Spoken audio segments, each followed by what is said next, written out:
Chair. Procedure, Honorable Speaker. Yes.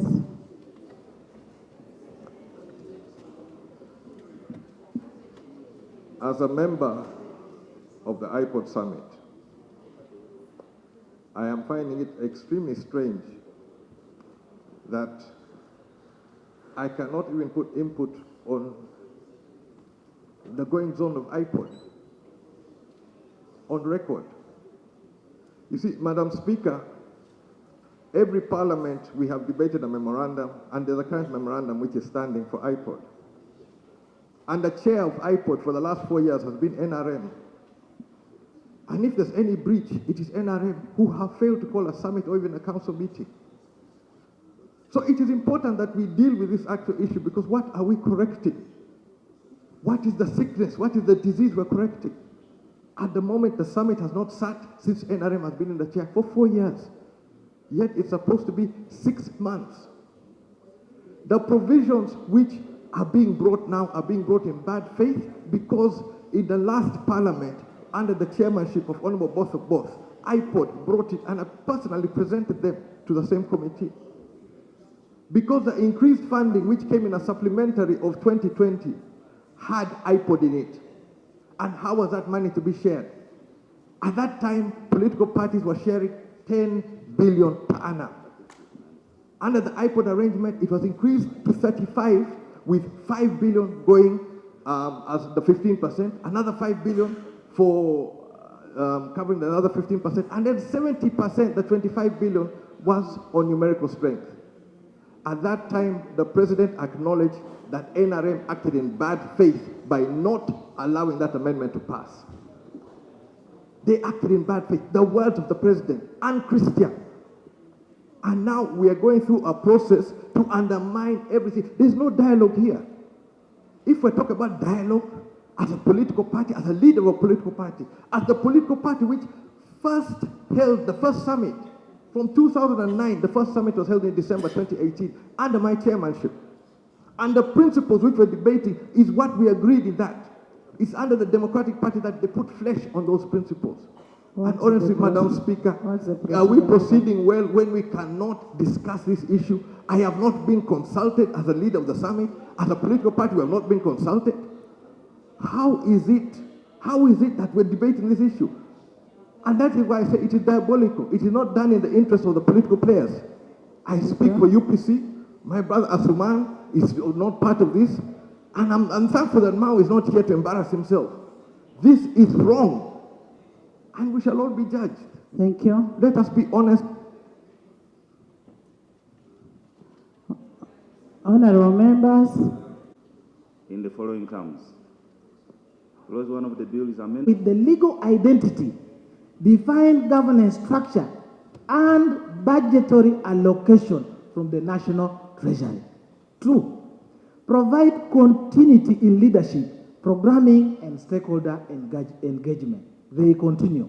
A statutory foundation would help iPod transition from a project-based entity to nationally owned and constitutionally anchored institution. That is found in paragraph 2 on page 5. Let iPod not just be an initiative, but an institution. This is in the concluding paragraph on page 6. End of quotation. It is clear from the written submissions of the movers of the bill and their one-man ally, Mr. Serwambala, that the bill imposes a charge on the consolidated fund. Parliament is stopped from proceeding on any bill or a motion for that bill that imposes a statutory charge on the consolidated fund. This is in Article 93 of the Constitution and Rule 130, Sub-Rule 1 and 2 of the Rules of Procedure. This is the finding of the minority. The minority finds that the Political Parties and Organizations Amendment Bill 2025, privately moved by the Honorable Nakut Faith Loru, Honorable Mutembuli Yusuf, and Honorable Afidra Ronald Olema, violates Article 93 of the Constitution of the Republic of Uganda, and therefore it is unconstitutional. The other dissent is overthrow of the legal mandates of the other institutions. The minority observed that the private members bill, the Political Parties and Organizations Amendment Bill 2025, intends to overthrow the legal mandates of various institutions conferred by the Constitution and Acts of Parliament. A patient analysis of by the minority observed that Parliament, this institution, Electoral Commission, National Youth Council, National Women's Council, amongst others, will be relegated to be subordinate to iPod. The mandate to carry out legal reforms is an exclusive preserve of Parliament provided under Article 79. Nobody can make a law to reform issues of elections except this Parliament. 2, the mandate to enforce rules of engagement and conduct amongst political parties is the preserve of the Electoral Commission by law. The mandate to institutionalize women and youth in political spaces is a preserve of the Women and National Youth Councils. The recent policy of the NRM government, as told to us here in this Parliament by the Minister of Public Service, is that MPAs are being rationalized for efficiency and effectiveness by eliminating duplication and wastefulness. This is my finding. The minority finds that the bill interferes with both the constitutional and statutory mandates of Parliament, Cabinet, Electoral Commission, National Youth Council, National Women's Council, and potentially amends by infection several acts of Parliament which will likely plunge government into conflicts and confusion. It is further found that provisions of the bill appear to contradict the government policy of rationalization, specifically on halting the creations of new bodies, organs, councils, secretariats, etc. The third dissent is on lack of public and consultation with political parties. The minority observed that the movers of the Political Parties and Organizations Amendment Bill 2025 did not consult the political parties represented in Parliament and those outside. In fact, the motion seeking leave of Parliament to move a private member's bill was sought and granted to the movers of the bill on the 13th May 2025 around 5 p.m. The order paper listing the bill for the first reading, which was the next day, 14th May 2025, was released on the 14th, just as we are here, on the 13th May 2025, before the bill was even published and gazetted. The bill was published then on the 14th May 2025 and introduced to the House on the same day.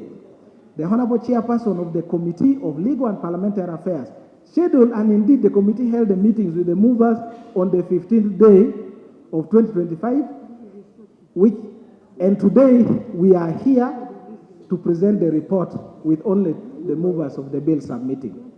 It is therefore suspicious that the regulator of the political parties, which is the Electoral Commission, the supervising ministry, Justice and Constitutional Affairs, the political parties represented in Parliament were never consulted by the movers nor the committee. No other stakeholder, including members of Parliament, who had sought, albeit in futility, to move private members' bills on reforms touching political parties and elections, were accorded an opportunity to submit before the committee.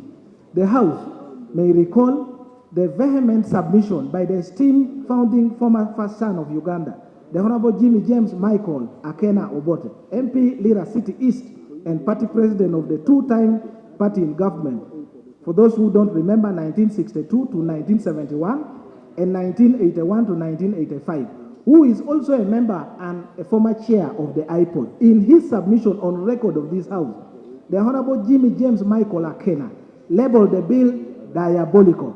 The minority found it necessary to recast the dictionary meaning of the word diabolical as below. It means characteristics of a devil, or so evil as to be suggestive of a devil. The second dictionary definition is disgracefully bad and unpleasant. The minority invites the House to pay kind attention and consider the concerns of the party president of UPC, and also recall the concerns of the Honorable Asuman Basalirwa, the party president of JEMA, in as far as implementation of Section 14 of the Political Parties and Organizations Act is concerned. There is no doubt in my mind that the leaders of the political parties in iPod, who are not members of this House, I have listed them, the Honorable Chagulanyi Robert Sentamo of the official opposition party, no. The Honorable Amoria Patrick Oboy of FDC, One Uganda, One People. The Honorable Norbert Mao of DP, Truth and Justice. And Mr. Magara George William of the PPP, if given the opportunity, would equally have opposed this bill, which has been moved without their views. The minority also observed